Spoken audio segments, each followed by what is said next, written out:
সিরাজগঞ্জের মানচিত্রে এক বুক কষ্ট নিয়ে বেঁচে থাকা জনপদ আমাদের এই চৌহালি। এই মাটি আমাদের মায়ের মতো ছিল, কিন্তু রাক্ষসী যমুনা তাকে তিল তিল করে গিলে খাচ্ছে।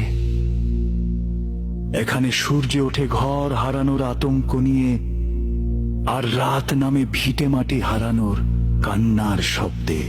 সবাই আসে, দেখে যায়, সান্ত্বনা দেয়, কিন্তু এই সর্বনাশা ভাঙন থামানোর স্থায়ী কোনো সমাধান কি হবে না? আমরা ত্রাণ চাই না, আমরা দয়া চাই না, আমরা আমাদের অস্তিত্ব রক্ষার জন্য একটা শক্ত বাঁধ চাই। আমরা বাঁচতে চাই আমাদের নিজের ভিটায়।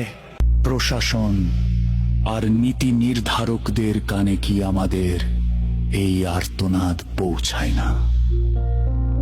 চৌহালি কি তবে এভাবেই একদিন হারিয়ে যাবে? সময় ফুরিয়ে আসছে।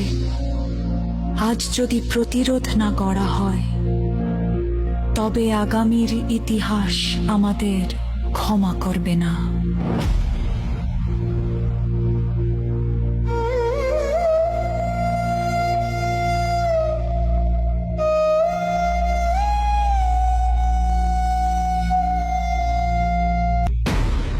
খুব ধীর এবং গম্ভীর কণ্ঠে চৌহালি কাঁদছে। যমুনার ঢেউয়ে মিশে যাচ্ছে আমাদের দীর্ঘশ্বাস।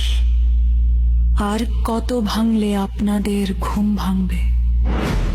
আর কত হারালে আমরা পাবো একটি স্থায়ী সমাধান?